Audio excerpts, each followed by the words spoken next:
Hey, welcome to this. Today I've got something, interesting. So about a month ago, I was at the mall when this caught my eye. Now, my first thought was, what the fuck is this? And my second thought was, I should make a video about it because it looks terrible. That should be fun, right?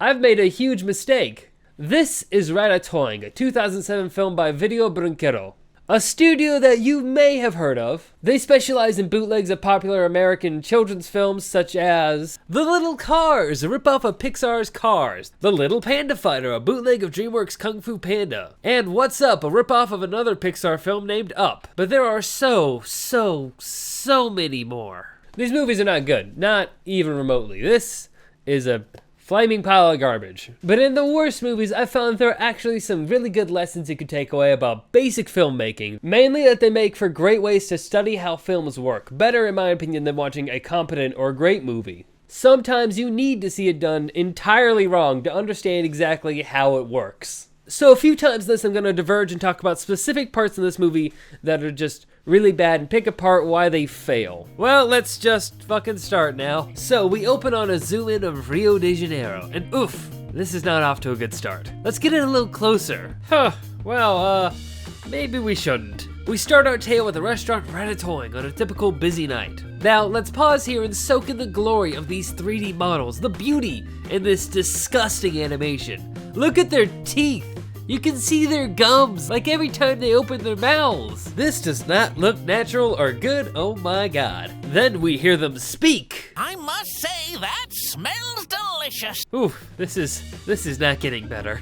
The start of the movie is just a sequence of rat after rat praising the restaurant. From the narration, the favorite bistro, according to the truly sophisticated and refined rats, to guest after guest after guest praising the food. It's like they wanted to hammer in that people love this place and then they just couldn't think of any other dialogue. So they just had every character do that. Also, this child rat really loves cheddar. Yes, Daddy, I love cheddar. The movie thought it was important that I know that, so I made sure to tell all of you as well. You're welcome. Then we get introduced to our main cast. Marcel, the blue rat, played by Wayne Grayson, who you may know as the voice of Joey Wheeler on Yu-Gi-Oh! Then there was the pink rat named Carol, who was voiced by Lisa Ortiz, who was the 4Kids voice of Chopper from One Piece. And Greg is the green rat. He's voiced by Mike Pollock, who also voiced Dr. Eggman and was a narrator for Pokemon for a period of time. You know what, this voice cast is actually really interesting. Let's see who else they got on here.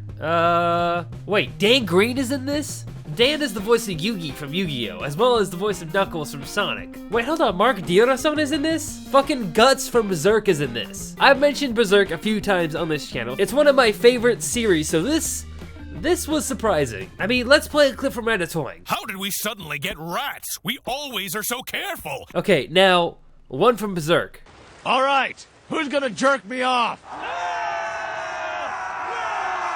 Okay, that wasn't really a clip from Berserk as much as an outtake from Berserk, but, I mean, come on, it's hilarious. Let's play it one more time. All right, who's gonna jerk me off?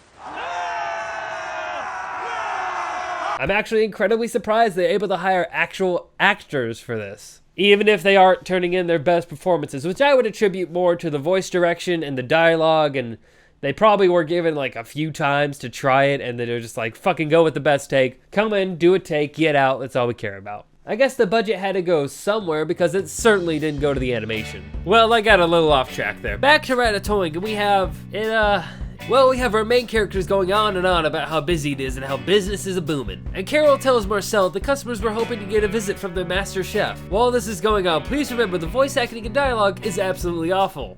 Wow, that was really fast. Yeah. God, what the fuck am I watching? Meanwhile, out in the restaurant, we have a table of 4 rats who are very interested in finding out the secret recipes of Ratatoing. Will the acting be any better? No.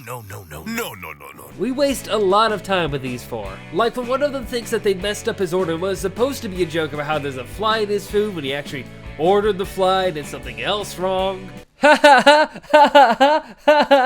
That's so funny, right guys? Let me answer that. No, it isn't, because the execution is terrible. Even if the joke itself wasn't terrible, if you're doing a joke like that, you have to hit the punchline as soon as you can before the audience catches on to what you're doing. Because if the audience catches on to the joke, then it's not gonna be funny. You're not gonna get a laugh, and people are just gonna go, oh, yeah, I figured that out.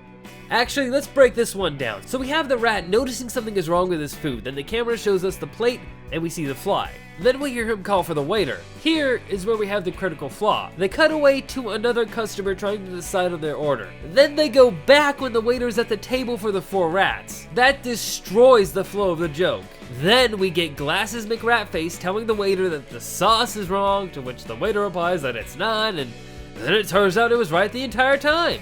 That's fucking incompetent, and the joke itself isn't really super original at all either. That right there is basic comedic execution, and they couldn't even pull that off right.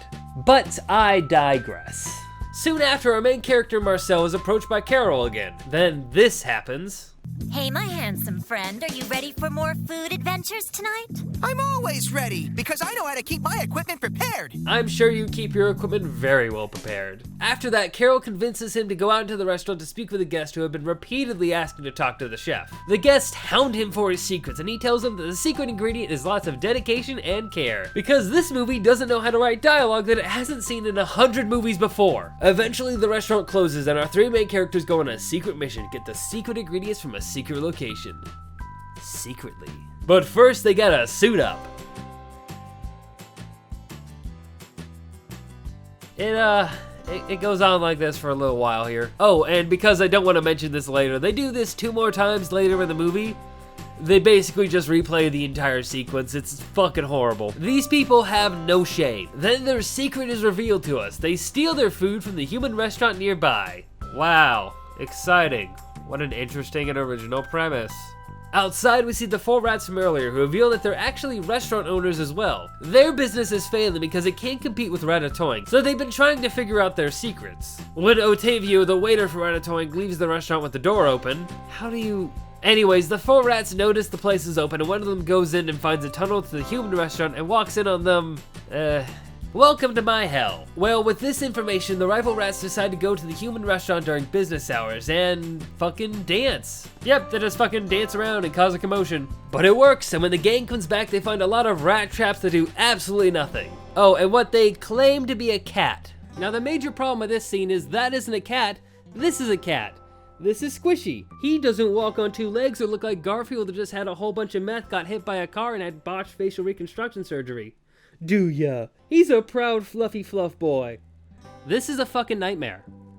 Well, the gang escapes by chucking a bar of chocolate at this Grendel-looking motherfucker's face, which knocks it out cold. Because if they write it, we have to believe it. But they don't get any supplies, which makes the next week really stressful as they run through their reserves of food. By the end, they're desperate and decide to go back for another food run. But this time, the 2 male rats from the rival gang follow after them and threaten them as Marcel gets chased by the hobgoblin masquerading as a cat. Then Marcel gives the creature from the Black Lagoon some snack, and then the monster of unbelievable terror decides to join forces with Marcel to capture their competitors and hand them over to the human owners of this hell spawn. This satisfies the owners so that they remove all the traps, but now the gang has a creature on the inside to help them continue their stealing. This is thankfully the end of the movie. The monster becomes a regular guest at Ratatoing, and the captured rats are sent to a lab upstate. Though we're told they're going to be treated quite nicely, they're dead rats. So our heroes have bribed security gremlins, sentenced 2 of their competitors to a horrible fate, and they continue to steal food from the humans so that they can make their own food to sell for rat money. I don't know how rats pay for food. This movie is an experience. It fails in basic movie making techniques, like editing, for instance. They let scenes go on much longer than they have to. Take a scene like this from early in the film. This is small, but Carol is waiting at this table and talking with the customers. Then when she says goodbye, they just linger on a shot of her walking away, which is useless information for the viewer. You don't need to see her walking away to understand that she's done there. Oh, and the dialogue is absolutely awful. Characters repeat lines constantly, and they actually repeat them in a few different ways. There is the classic state what one character just said back to them, which is fairly common when a show or movie needs to stall for time. Ratatoing takes this to a whole new level, but they really needed to stall for time to fill this up. Then there's the more frustrating have a character repeat what they've already said, of which this is my favorite example. Here's it about a minute into the film. I would consider it an honor to meet the great Chef Marcel. Won't you please ask him to stop by? And here's it 5 minutes later. I hope it's not inconvenient, but I would really love to speak to the chef. Yeah, this is when you really just cannot be bothered to write more dialogue. Also, I know I've harped on the animation already, but Let's just look at it again. This is from 2007, and it looks like a shitty student film from a first year 3D animation class. Actually, scratch that, even they would care about halfway decent animation. The movement is as unnatural and lazy as you can get. There is no actual attempt to make it look fluid. It was probably just slapped together as quick as possible between the announcement of Ratatouille and its release, so that they can bank off people who just don't realize that it's a bootleg and buy it on accident. Oh, and also if you have a YouTube channel and complain about stuff. That's me. This is beyond bad. It's beyond incompetent. It's just a mess created to suck the sales off something made with actual effort and creativity. Even trying to write about it is one of the most unpleasant things I've had to do on this channel. Though it is funny to marvel at is just a terrible film. Really, the thing I wish to convey most right here is that this was suffering. Except this part, because this video is over. Thank you very much for watching. Peace out. All right, who's gonna jerk me off?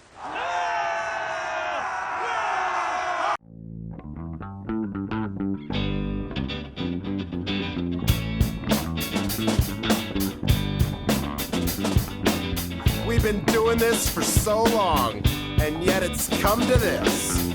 We feel you've been treating us wrong, yet you sit there and insist.